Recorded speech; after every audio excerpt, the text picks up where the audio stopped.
कभी ये चीज़ें आपके साथ भी हुई होगी क्या? जैसे आप कोई भी ध्यान करते हो या ध्यान के अलावा कोई भी मंत्र जाप करते हो या माला जप करते हो या कोई भी मूर्ति पूजा करते हो या कोई भी भक्ति की प्रणाली करते हो जो हमें उस परमात्मा की तरफ लेके जाती है जिसको भी आप मानते हो। क्या होता है कि हम 4 5 10 दिन या 1 महीने तो बहुत अच्छे से करेंगे, पूरा नियम बना लेते हैं, हर चीज़ का हर चीज़ बहुत अच्छे से मेंटेन करते हैं। पर कुछ ऐसा होता है कि बीच में हमारा दिल नहीं करता करने का, हम उसको छोड़ देते हैं। हमें पता है कि हमें छोड़ना नहीं चाहिए, फिर भी छोड़ रहे हैं। तो उसका मेन कारण क्या है? कभी आपने इस चीज़ पे गौर दिया है? क्यों हमारे इतिहास में इतने महापुरुष हुए हैं, गुरु नानक देव, कबीर दास, रामकृष्ण परमहंस, स्वामी विवेकानंद, ऐसे ही अनगिनत जिनके हमें नाम भी नहीं पता। खासकर मेरे को तो नाम भी नहीं पता उनका। ऐसे ऐसे महात्मा हुए हैं, अगर आप गूगल सर्च करोगे तो बहुत सारे महात्मा आ जाएंगे जो वास्तव में जिन्होंने तपस्या करके वहाँ तक पहुँचे हैं। और हम क्यों ना पहुँच पाए? क्यों हम एक ही चीज़ को बार बार करते हैं, वही गलती बार बार रिपीट करते हैं? हमें पता है ये चीज़ गलत है, फिर भी वही बार बार उसी चीज़ को दोहराते हैं। इसके पीछे का मेन कारण यही है कि जैसे आप कोई साधना कर रहे हो, कोई भी ध्यान कर रहे हो, कोई भी ध्यान चर्चा कर रहे हो, सब कुछ ठीक चल रहा है आपका, सब कुछ बहुत बढ़िया चल रहा है। क्या होता है,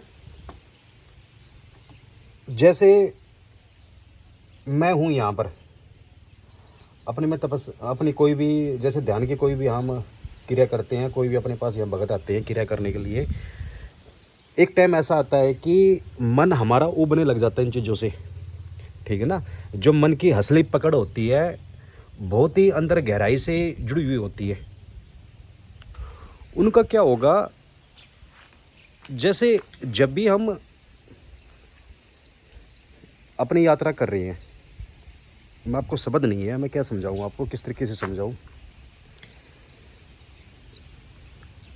आप अपनी साधना कर रहे हो, सारी चीज़ कर रहे हो, उसके बाद एक टाइम ऐसा आएगा कि आपका मन नहीं करता। मन नहीं करने की वजह एक ही है, हमारा गहरा तल होता है जो मन अपनी पकड़ छोड़ना नहीं चाहता। अब ये पूछोगे मन है क्या चीज़? मन है कहाँ पर शरीर में? मन आप किसको कह रहे हो? ये भी एक शब्द हो गया। मन का मतलब ये हो गया कि जो कंडीशनिंग हो गई हमारी, जो हमारी सोच विचार हो गए, जो विचारों का संग्रहालय हो गया, जो हमारे दिमाग में बैठे हुए हैं, हर विचार बैठा हुआ दिमाग में, तो उसका जो पैटर्न चल रहा है दिमाग में, तो वो तो रह रह कर बाहर आएगा। शुरुआत में क्या होता है कि ये ऊपर ऊपर की सफाई होती है, ठीक है ना। वो ज़्यादा ये इतने गहरे बैठे हुए हैं, इतने गहरे बैठे हुए हैं कि जिनका हमें पता भी नहीं है। बहुत गहरे अंदर बैठे हुए हैं वो, जिसको आप इतना निचला मन कह सकते हो, गहरा।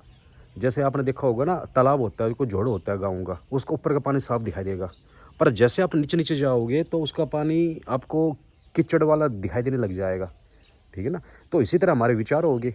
ऊपर ऊपर से तो आपको कोई दिक्कत नहीं रहेगी, आप 1 2 महीने या 3 4 महीने 4 5 महीने कर लोगे।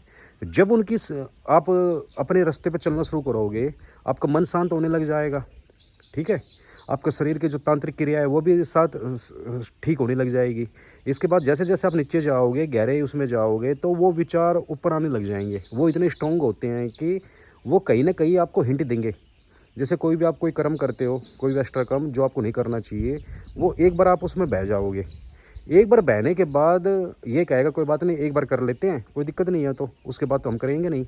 एक बार करने के बाद फिर उसमें बहते चले जाओगे आप ये समझ नहीं पाते हो।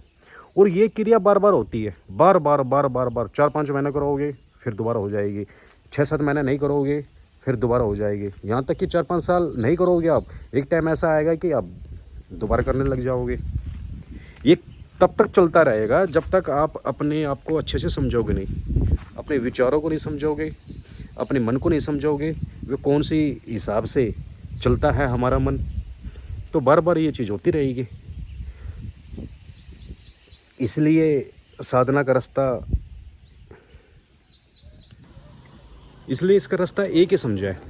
मैंने तो खासकर मैं अपना बता सकता हूँ, एक ही है कि कुछ भी हो जाए जीवन में, कुछ भी कैसा भी हो जाए, जो भी आपने रास्ता चुना है उस रास्तों पर निरंतरन अभ्यास करना। जितना अभ्यास करोगे उतना ही निखार आता चला जाएगा। और अभ्यास का मतलब ये भी नहीं है कि जैसे जो अभ्यास कर रहे हो वो जीवन में अप्लाई होना चाहिए आपका। अगर आप खाली अभ्यास कर रहे हो बैठ के और वो जीवन में अप्लाई नहीं हो रहा, तो वो उसकी कोई वैल्यू नहीं है, वो जीरो बेटे जीरो ही है। ठीक है ना। रहना तो हमें समाज में पड़ेगा, ये तो है नहीं हम 24 घंटे आँख बंद करके बैठे रहेंगे। जीना तो पड़ेगा नहीं, संसार में आए हैं तो बाहर भी निकलना पड़ेगा, भीतर भी जाना पड़ेगा, कहाँ कहाँ भ्रमण भी करना पड़ेगा। अगर वो चीज़ें उसके बावजूद भी आप स्थिर रहते हो, मन आपका पूरा शांत रहने लग जाता है, तो उसी को सच्ची साधना मानेंगे। नहीं तो साधना आप करते रहो, कर रहे हैं, हम भी कर रहे हैं, कोई फ़ायदा नहीं करने का।